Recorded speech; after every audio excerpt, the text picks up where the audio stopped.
Amém? Quem trouxe Bíblia, abre a sua Bíblia aí em Gênesis capítulo 21. Amém, glória a Deus. 21, verso 8. O Senhor me deu uma mensagem. Verso 8 ao 21, nós vamos estar lendo em nome de Jesus. O menino cresceu e foi desmamado. No dia em que Isaque foi desmamado, Abraão preparou um grande banquete. Sara, porém, viu que o filho que Agar, a egípcia, dera a Abraão, estava rindo do seu filho Isaque. Então ela disse a Abraão: mande embora aquela escrava e o filho dela, porque o filho desta escrava não herdará com meu filho Isaque. Abraão ficou muito perturbado com isso, pois se tratava do seu filho. Deus, porém, lhe disse: não se perturbe por causa do menino e da sua escrava. Atenda a tudo que Sara lhe pedir, porque será por meio de Isaque que a sua descendência há de ser considerada. No entanto, também do filho da escrava farei uma nação, pois ele é descendência sua. Na manhã seguinte, Abraão pegou alguns pães e um odre cheio de água e os entregou a Agar. Ele os colocou nos ombros dela e despediu-a com o menino. Ela se pôs a caminho e andou errante pelo deserto de Berseba. Quando acabou a água da vasilha, ela abandonou o menino debaixo de um arbusto e foi sentar-se à distância de um tiro de flecha, porque pensou: não posso ver o menino morrer. Sentada à distância, levantou a voz e chorou. Deus ouviu a voz do menino, e o anjo de Deus do céu chamou Agar e lhe disse: o que foi, Agar? Não tenha medo. Deus ouviu a voz do menino dali onde ele está. Levante-se, erga o menino e tome pela mão, porque dele farei uma grande nação. Para por aí. Vamos ler isso aqui novamente? Você vai ler olhando para o irmão do lado aí. Você pode ler olhando para o irmão do lado. Olha na cara dele aí com essa cara de profeta que você tem. Já falei para vocês que isso é brincadeira. Não existe cara de profeta, viu? Olha para ele com uma cara bem forte. Diz assim: levante-se, erga o menino, tome-o pela mão, porque dele farei uma grande nação. Amém. Glória a Deus. Você pode se sentar em nome de Jesus. Glória a Deus. Meus irmãos, nós estamos diante aqui de uma história incrível, como quase todas, na verdade todas as histórias da Bíblia eu acho incrível, mas algumas histórias no Novo Testamento, elas me deixam fascinado, e nós observamos aqui que se trata de uma pequena parte da história de Abraão, e a respeito da sua escrava Agar, né, dona Thalita, você está aqui, glória a Deus. Da sua escrava Agar. E quem é Agar? Como Agar chegou na história de Abraão? Por que eu fico fascinado com essa história? Porque Agar, ela é uma mera coadjuvante. Agar é uma escrava que não tem voz. Agar é uma pessoa que entrou na vida de Abraão, como diz aí os maranhenses, de gaiata. Só que Agar, embora tenha sido humilhada, rejeitada, embora Agar tenha entrado na história de Abraão simplesmente para ser uma mera coadjuvante, porque o próprio Deus está dizendo: olha, não vai ser através dela que eu vou fazer uma grande nação, a nação que vai libertar, a nação que vai vir o Messias. Ela não vai ter a nação cujo filho da promessa vai vir do ventre dela. Não será ela, será Sara, Abraão. Só que Agar, sendo uma mulher coadjuvante, desacreditada, escrava, humilhada, ela termina sendo mãe de uma grande nação também. Diga glória a Deus.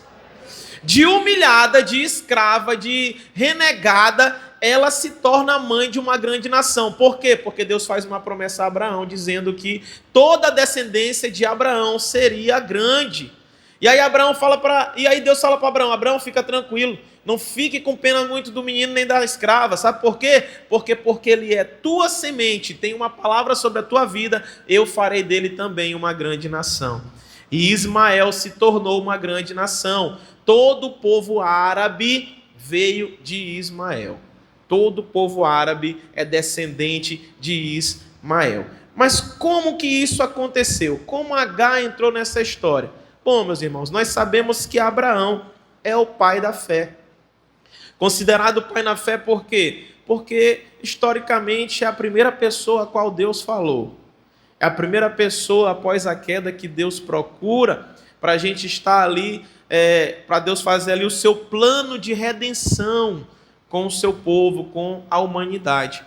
E quando Deus chama Abraão, ele mora ali em Ur dos Caldeus, ao sul da Mesopotâmia. Deus fala com ele: Abraão, sai da tua tenda, da tua parentela, e vai para a terra que eu te mostrarei, e farei de ti uma grande nação. Abraão pega a sua família, pega o seu povo e sai em direção ao que Deus está mandando ele fazer. Depois que Abraão sai de lá, ele vai morar um tempo em Harã, no norte da Mesopotâmia, e quando seu pai Terá morre, Abraão então segue em direção a Canaã, a terra da promessa que o Senhor tinha lhe prometido. Passa um tempo, uma grande fome acontece, e Abraão precisa descer para o Egito. Quando Abraão desce para o Egito, o pai na fé, e aí eu quero trazer um parênteses aqui para você entender as coisas. Nós estamos no culto da sexta-feira, que é Passos de Fé. E muitas das vezes a gente considera que a gente tem uma fé muito pequena, né? E é até verdade. A nossa fé muitas das vezes realmente está muito pequena, né, Raimundinho? Muito pequena mesmo.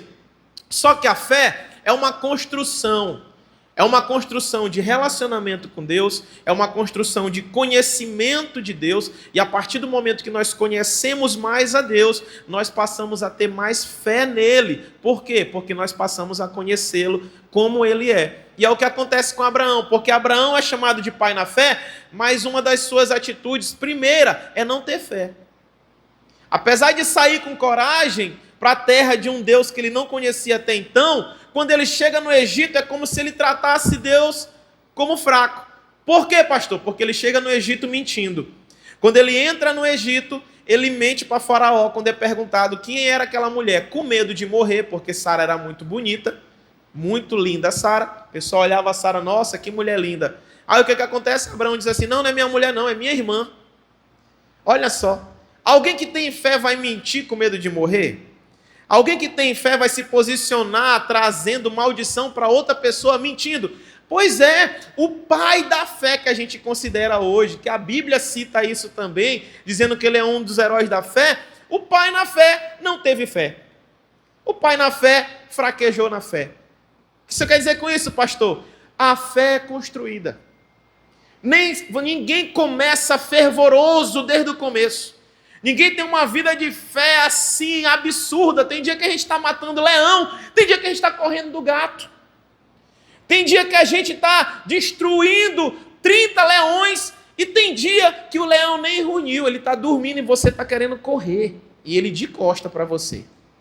A fé é construída com relacionamento com Deus, a fé é construída com as nossas experiências com Deus, e a fé do pai na fé vai sendo construída a partir desse relacionamento que ele tem com Deus, porque ele começa a entender quem é a pessoa de Deus, e aí ele passa a crescer na sua fé, e assim você tem que ser. Aí como é que a gente vai fazer isso, pastor? Porque Abraão falava com Deus, ouvia Deus, Deus deixou a sua palavra, e a palavra vai dizer que a fé vem do ouvir, e o ouvir a palavra quer fortalecer a sua fé? Busque a palavra. Quer caminhar firme na fé? Busque a palavra. Quer ficar poderoso na sua fé e uma fé inabalável? Escute a palavra e coloca ela em prática, que a sua fé será fortalecida. Diga glória a Deus. E aí Abraão chega no Egito e acontece isso. Por misericórdia de Deus, o que acontece? Por misericórdia de Deus, o faraó descobre que Sara, na verdade, é mulher de Abraão. Quando Abraão é descoberto, o faraó chega lá, dá um esporro nele, fala muita coisa para ele. Como é que você faz uma coisa dessa, Abraão? Como você faz uma coisa dessa comigo? Acaso eu te fiz alguma coisa de errado? E aí o faraó faz o quê? Ele dá muitos bens para Abraão, ele dá muitas coisas para Abraão. Abraão vai ficando cada vez mais rico. E quando vem do Egito, Abraão traz Agar. Aí Agar entrou na vida de Abraão. Agar é uma egípcia. E o que acontece? Abraão leva essa mulher para sua casa. Por volta de 70 e poucos anos, Abraão estava, Deus dá uma promessa que daria um filho para ele. E aí, Sara, quando Abraão está com 86 anos, fala para Abraão: Abraão, acho que Deus não vai cumprir aquilo que ele prometeu, não. Eu acho que Deus não vai dar um filho para a gente. Você está ficando velho, eu estou ficando velha, e eu acho que as coisas não vão acontecer como Deus falou. Mais uma vez, a fé de Abraão está fraquejando. Por quê? Porque Abraão não questiona. Abraão não diz para Sara: Deus já nos abençoou muito. Sara, você não está enxergando isso. Sara, não. Abraão fala: tudo bem, manda Agar para minha tenda. Esperto, como homem que é. Manda Agar para minha tenda. Agar vai para a tenda dele. Agar engravida e Agar dá à luz a Ismael. Só que quando Agar já está grávida, começa o conflito dentro dessa família, porque você há de concordar comigo, uma mulher é difícil de lidar. Duas mulheres, misericórdia desse corajoso. Não porque a mulher é ruim, igreja, não entenda isso, não é porque a mulher é ruim, porque a mulher tem um gênio forte dela. A mulher tem a sua forma caricata, ela tem os seus dias complicados. Quando ela chega naquele dia, imagina, varão, sai de casa. Homem, ele já prepara ali o chocolate, ele já sabe que ele tem que ficar calado, ele sabe que ele vai ter que concordar com ela em tudo, caladinho. Imagine duas mulheres, o conflito começou. E o conflito ficou de uma proporção que Abraão não conseguiu controlar. Por quê? Porque Agar se achou no direito. Eu tenho filho e ela não pode ter filho. Eu tenho algo que ela não pode ter. E Agar começa ali a esnobar a sua senhora. Agar começa a fazer algo muito errado. O que Sara faz? Não pensa duas vezes. Agar é o quê, gente? Escrava. Escravo não tem voz. Escravo não tem direito. Escravo é mandado. Nem o filho da escrava seria totalmente da escrava. E sabe o que Agar faz? Sabe o que Sara faz? Abraão, manda essa mulher embora. Vai embora agora. E Agar pega seus paninhos, pega suas coisas e segue em direção ao deserto. Quando chega no deserto, o anjo do Senhor aparece para ela. Agar, o que está fazendo aqui? E a minha senhora fez isso. Não, Agar, você que está errada. Você está coberta de errada. Não é nem coberta de razão. Volte para lá, se humilhe, fale com a sua senhora e pode voltar para lá. Aí Agar volta, pega os seus paninhos de volta, fala com Sara, me perdoa, se humilha, se joga, faz toda aquela coisa lá, é perdoada, volta. Aí o menino nasce. Quando o menino nasce, quando Abraão está com 99 anos, Deus aparece para Abraão dizendo: olha, Abraão, você vai ter um filho, aquele filho que eu te prometi vai sair agora. Sara fica naquela coisa: será, Abraão, faz tempo que não me visita? 99 anos, o negócio está complicado, né? Aí Deus fala assim: não se preocupa, que ele vai aparecer na tua tenda. O negócio vai lá, vai dar certo, você vai ter o menino, pode ir confiando em Deus, né? Aí o que acontece? Abraão tem um filho com 100 anos. Aí chegamos até esse episódio. Esse episódio que para mim é um pouco estranho, porque quem que já fez festa porque o filho desmamou? Aqui na nossa cultura não tem isso. Só que Abraão faz uma festa quando Isaac desmama. Quando ele para de mamar, ele faz um grande banquete, né? Ele era muito rico. E aí nessa festa, aquela confusão que estava encoberta, aquele perdão que na verdade não foi tanto perdão, foi mais aceitação, né? De volta de Agar, ele volta à tona. Por quê? Sara está cuidando de bolo, Sara está cuidando do mocotó, Sara está cuidando da feijoada. Estou parafraseando aqui, viu, gente? Não é o que está acontecendo lá, é para você entender. Ela está cuidando das coisas e como toda festa de criança, o que acontece? Criança briga. Só que a gente não está falando de uma criancinha. Por quê? Porque Isaac nasce 13 anos depois de Ismael. Então, se a gente fazendo as contas, se Isaac está com 3 a 5 anos, a cultura deles vai dizer de 3 a 5 anos, vamos supor que 3, desmamando, Ismael está com quase 17 anos. Ismael está com 15, 16 anos, não é uma criancinha. E aí Sara olha de longe, Ismael fazendo o quê?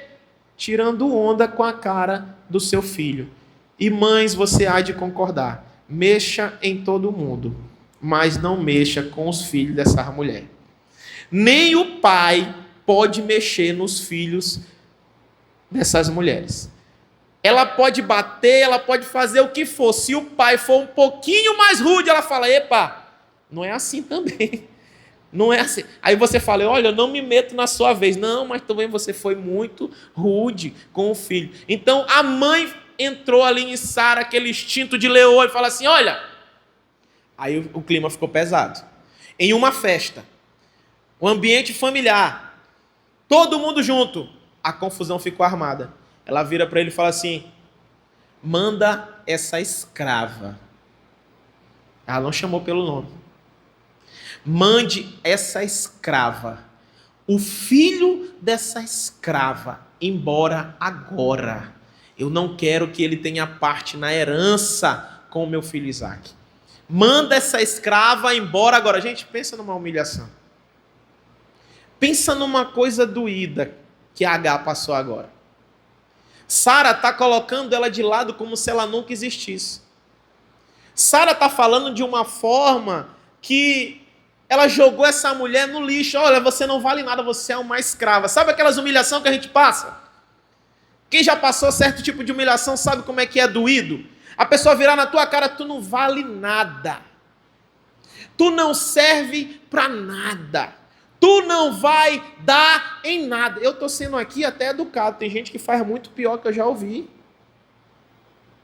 Então ela está passando por essa situação complicada e no momento ali delicado da vida dela, porque ela está com um filho ali adolescente, não sabe para onde ir, não sabe aonde ela precisa ir. E aí que Deus entra com providência.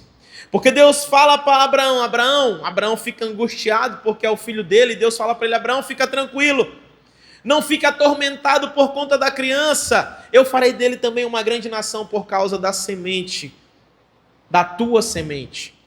E aí eu quero trazer algumas lições para a gente. Porque o que acontece com Agar, acontece com todos nós constantemente. E o que é, pastor? A chegada ao fundo do poço. A chegada ao fundo do poço acontece com todos nós. Sempre existe uma situação que a gente olha e fala, não vai dar mais. Eu entrego as pontas. Eu desisto agora. Agar anda num deserto com pouco recurso, irmão. Abraão dá uns pães para ela e dá um pouquinho de água. Quando a água acaba, ela senta e fala, agora a gente espera morrer. Agora eu não tenho mais nada. Agora o Senhor que tinha me tirado do Egito, Ele me jogou para a rua com o filho dele. Eu não quero nem ver esse menino morrer. Ela deixa o menino perto de uma árvore. Ela vai para o outro lado e diz, eu não quero nem ver o menino morrer. Com certeza esse menino já estava fraco. Quantos de nós não já passamos por isso, de dizer assim, Senhor, essa noite eu não aguento mais esse casamento, Senhor, eu não aguento mais esse emprego, eu não aguento mais essa luta, é tanta pressão na minha cabeça, é tanta coisa só nas minhas costas, na minha família, Pai, tira a minha vida. E Jesus entra com providência nessa noite dizendo, não é para tirar a vida coisa nenhuma, porque quando chega o teu ponto final, Jesus chega patando uma vírgula e dizendo, a tua história vai continuar. Parece clichê essa frase, mas é uma frase que é para você poder entender que Jesus, o ponto final de Deus, não é o nosso ponto final. A gente tem mania de colocar ponto final na nossa história, mas você e eu não temos o controle da nossa história. Entenda de uma vez por todas, quem diz que acabou não é você. Quem diz que parou, quem diz que é o fim, não sou eu e não sou você, e não é você. Quem diz que é o fim é Deus. Deus que diz assim, olha, agora acabou isso e começou isso, agora você vai continuar, agora tem provisão. E sabe o que é incrível? Deus abre os olhos delas e diz assim, olha, ali tem uma água para você beber, vai lá e se alimente. O recurso que foi lhe dado acabou. Por quê? Porque o recurso terreno, esse acaba, mas o recurso celeste, esse é uma fonte inesgotável. É como Jesus falando para aquela mulher no poço, minha irmã, essa água que você quer beber agora vai acabar, mas a água que eu tenho para te dar, essa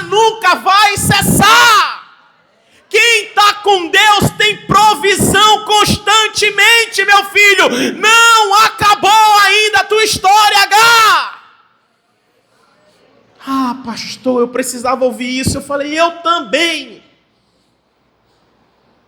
E eu fazendo essa mensagem, eu falava, eu também precisava ouvir isso. A pressão pega em todo mundo. É dificuldade para todo mundo. Todos nós precisamos ouvir isso de Deus. Por quê? Para a gente colocar nossa fé em prática mesmo, de confiar de que Deus está trabalhando, gente. A gente tem mania de tomar o controle de Deus e se preocupar, mas quando a gente se preocupa é como se a gente estivesse dizendo para Deus, eu acho que o Senhor vai errar.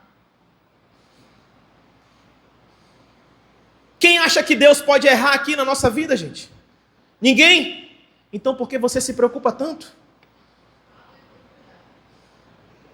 Quando nós nos preocupamos ao ponto de querer dar um jeito como Abraão, quando nós nos preocupamos ao ponto de resolver da nossa maneira, quando nós nos preocupamos ao ponto de dizer, eu vou dar um fim na minha vida, é como se a gente estivesse dizendo para Deus, o Senhor não vai fazer nada, o Senhor não pode fazer nada, o Senhor vai errar mais uma vez, eu não estou confiando em você, mas eu sei que aqui nessa noite não tem gente assim, aqui tem gente que dá passo de fé e confia que a mão de Deus poderosa ainda está sobre a nossa vida. Aleluia! Deus não perdeu o controle da tua história. Embora Agar tivesse sido rejeitada pela sua senhora, jogada no deserto para morrer, ninguém estava dando crédito para ela, viraram as costas para ela, aquilo que era a família dela durante muitos anos. Só o filho dela já tinha 16. Só o tempo que saiu do Egito, sabe lá Deus quanto tempo era.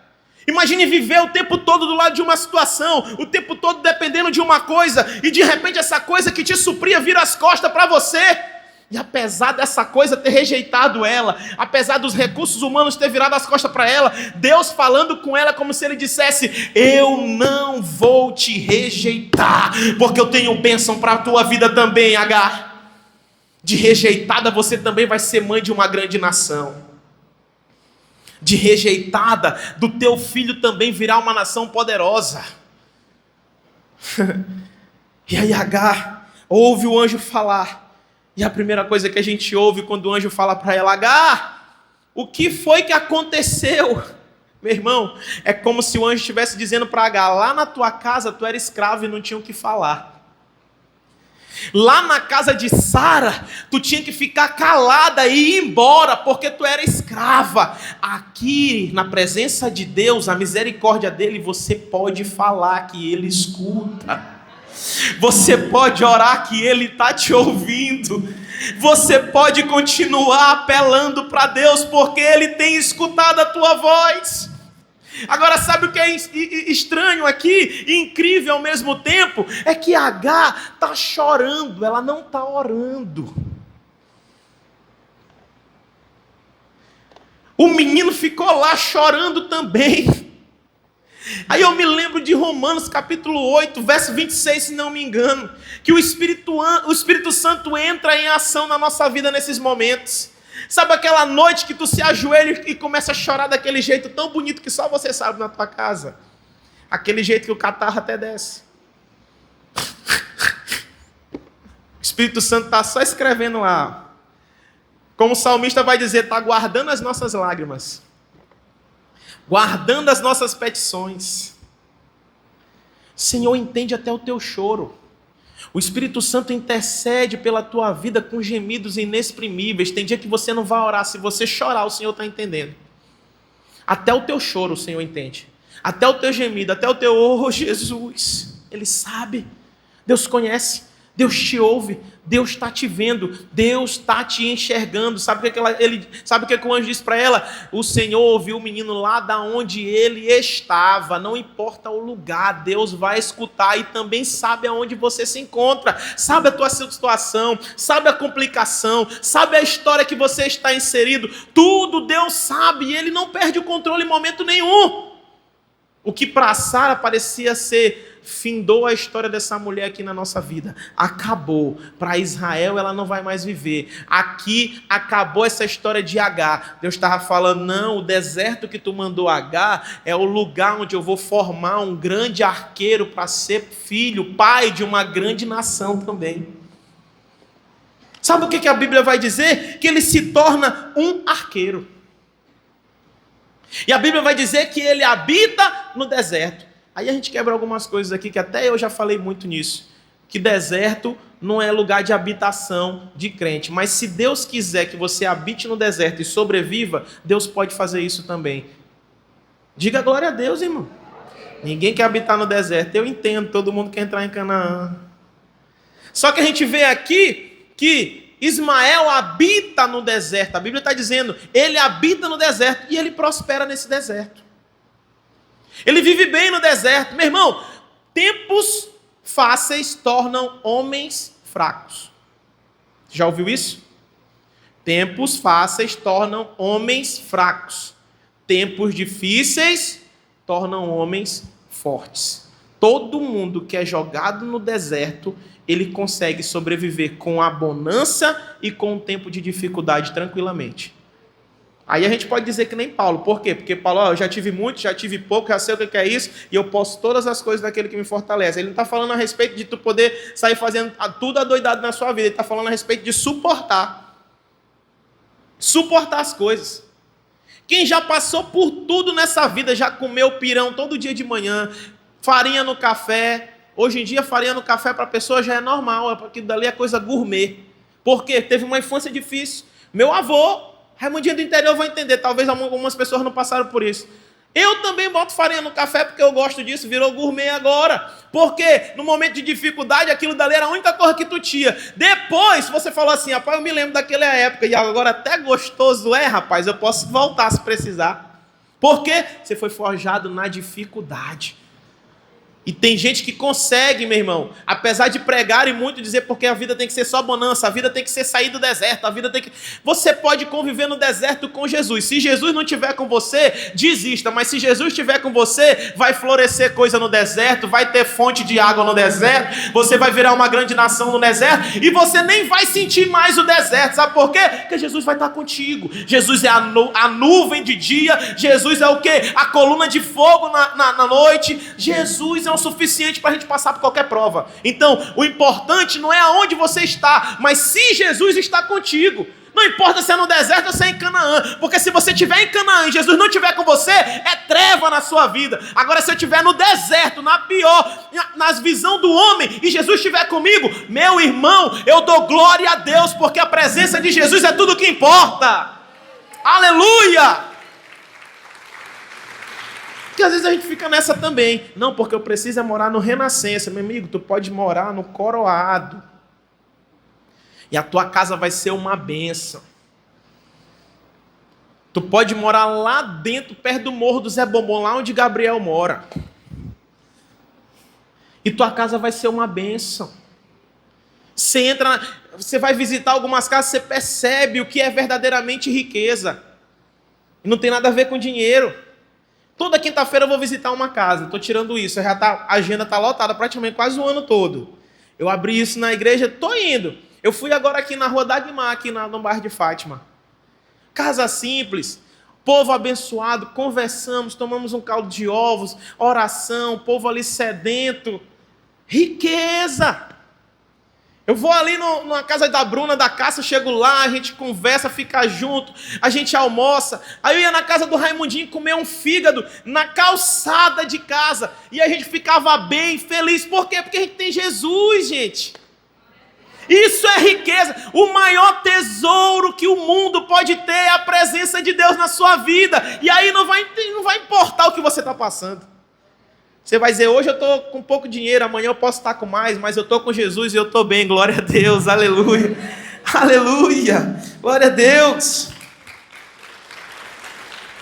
Agora, para tudo isso acontecer, Deus fala algo para ela, porque ela está prostrada, ela está no chão, ela está jogada no chão, Raimundo, desolada. Olha, a palavra que Sara fala para ela, gente, é muito pesada, convenhamos. rejeite essa escrava. Rejeite essa escrava. Meu irmão, na minha cabeça, é desse jeito que ela está falando, com essa entonação, sabe? Eu não sei nem de vocês. Gente, tentem ler a Bíblia assim, não fugindo da cultura, nem fugindo do momento histórico, mas tentem ler a pessoa falando desse jeito. Tira essa escrava da minha frente. Um bom maranhense vai dizer, tira essa nojenta daqui agora. Um maranhense um pouco do interior vai dizer, tira essa infeliz daqui da minha frente agora. Os mais antigos vão chamar de efitética, que tem gente que nem lembra. Sim ou não? Tem gente que é antigo e está lembrando. Gente, é uma humilhação que essa mulher sai dali desolada. Eu não queria passar por isso. Eu não queria passar pelo que ela passou. Ah, pastor, mas ela errou. O filho dela errou. Ainda assim, Deus teve misericórdia deles. E ainda assim, uma pessoa errando dessa forma, eu não teria coragem de agir do jeito que Sara agiu. Aí ela está jogada no chão, pensando o quê? Acabou. Jogadinha no chão e falando, vou esperar esse menino morrer porque a próxima sou eu. A água acabou, a fonte secou, o pão já acabou, esse menino não está conseguindo mais nem andar.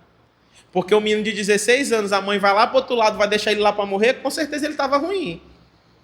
Já não estava mais se mexendo, fraco, deserto. A Bíblia vai dizer que ela sai sem rumo, desguiada. Deserto não tem caminho. Tenta andar lá em Barreirinhas para você ver se você vai saber. Só quem mora lá, para saber, seguiu pelas estrelas, eu acho. Eles olham para o céu assim, o sol está tantas horas, acho que é para ali que é a Lagoa Azul. Não vai entender porque ora para um lado é tudo terra. Ela está andando terra de um lado, pedra do outro e terra, e não sei o quê, e acaba tudo. Meu amigo, água no deserto é tudo que resta. Água no deserto é ouro. É por isso que o povo vem para cá, para Barreirinha, porque não entende. Tem lagoa em tudo quanto é lado. É incrível o que acontece aqui, é coisa de Deus. Nesse deserto aqui, rapaz, ela está agoniada, e Deus vira para ela assim, e a Bíblia vai dizer, Deus abriu os olhos dela. Só que ao abrir os olhos, ela consegue ver a fonte, mas antes dela ver a fonte, o anjo fala para ela assim, levante-se. Se levante. Chegou a hora de você se levantar. Ponha-te de pé. Talvez o Senhor está me trazendo aqui nessa noite para falar a mesma coisa para você que está aqui. Não sei em qual situação você se encontra, em qual deserto você se encontra. Eu não sei o que falaram para você e o quanto de humilhação você tem passado. Mas o Senhor está te dizendo uma coisa, se levante nessa noite. Esse se levantar aqui é como se eu estivesse dizendo, mude a tua postura. Se for para se abaixar, vai ser na minha presença, mas não vai ser na presença do teu opressor. Não vai ser na presença daquele que te humilhou. Se levante, se abaixe na tua casa, querido. Se abaixe na sua casa. Eu trabalhei de manobrista assim que eu casei. E assim, eu sempre tive tudo na minha casa, porque a minha avó, ela sempre fez de tudo por mim. Ela me dava dinheiro todo sábado. Todo sábado a minha avó pegava e me dava R$50. Isso era muito dinheiro. R$50 todo sábado. Meus amigos não tinham isso. Não era rico, mas minha avó fazia um esforço. Eu sou o neto preferido. Eu sou o primeiro. Inclusive me ligaram hoje dizer que ela precisa fazer uma cirurgia. Me ligaram. Os filhos me ligam. É para fazer? É desse jeito. Eu falo assim, rapaz, depois a gente conversa. Né? É desse jeito. E aí, eu vou fazer isso. O tempo todo eu tinha esses recursos. O tempo todo minha avó supria com essas coisas. Até perdi o time aqui porque eu me lembrei da minha avó, agora me deu vontade de chorar. Perdão. Me perdoa mesmo aí. Eu perdi o time do que eu ia falar. Deixa eu ver se eu me lembro aqui. Oi? Sim. Eu trabalhava de manobrista no Cabana do Sol. E aí eu estava trabalhando, e aí, certa vez, sumiram com a chave de um carro. Tinha 2 EcoSports iguais, preto. Sai um deputado de lá, não vou falar o nome do deputado, e com certeza ele vai ser novamente agora, tá eleito, nessa época aí. Ele sai de lá bêbado, xinga as meninas que tomavam de conta da chave, Não, senhor, não é esse seu carro. É, eu conheço meu carro. Pegou o carro e foi embora. Aí ficou esse carro lá. Ficou lá. Eu falei, esse carro vai dar confusão. Eu ficava tomando de conta de lá, por quê? Porque o gerente, ele saía para beber e se drogar e ele confiava em mim. Eu já era crente nessa época. Ele falava, irmão, segura aí, irmão. Segura aí. Aí ele ia embora. O que aconteceu? Rapaz, desce essa mulher de lá.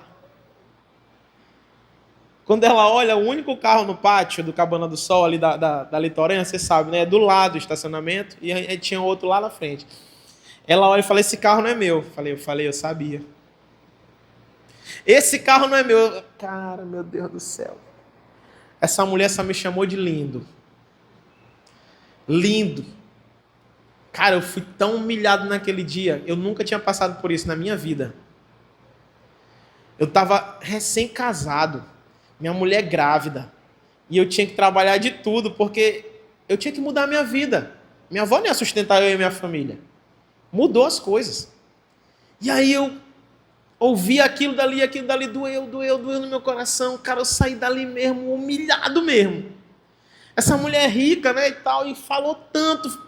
Não, você vai ter que ir comigo para a delegacia. E me levou com ela para a delegacia. Tivemos que ir para a delegacia, todo um constrangimento. Eu que era o responsável, não era o deputado. Porque viraram e perguntaram assim, quem está responsável? Cadê o gerente?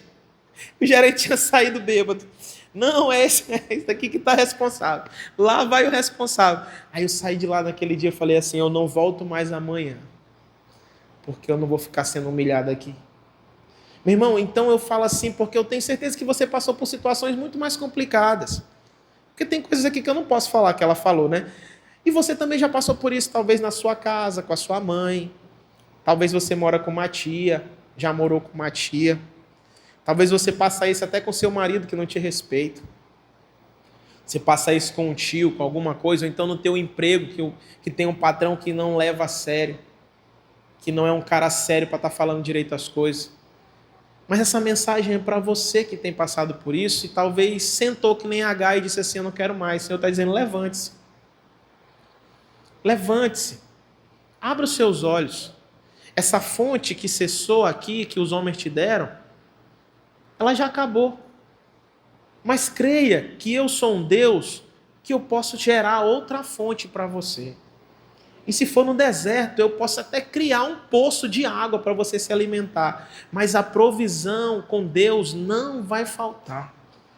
Não vai faltar provisão na tua casa, não vai faltar provisão na tua vida. Por quê? Porque você vai estar com Deus. E eu creio em nome de Jesus. Essa palavra ela veio assim como uma flecha para ser lançada aos nossos corações nessa noite, para te dizer que você vai se levantar e que o Senhor fará sim grandes coisas na tua vida. Olha, ela era desacreditada, Agar, de escrava, mãe de uma grande nação, pela semente de Abraão e pela palavra do Deus Todo-Poderoso. E a palavra de Deus está sendo ministrada nas nossas vidas nessa noite e declaramos sobre a nossa vida, vamos nos levantar e vamos viver aquilo que Deus planejou para nós. Amém? Vamos ficar de pé em nome de Jesus. Vamos orar aqui na frente, em nome de Jesus. Aleluia. Glória a Deus.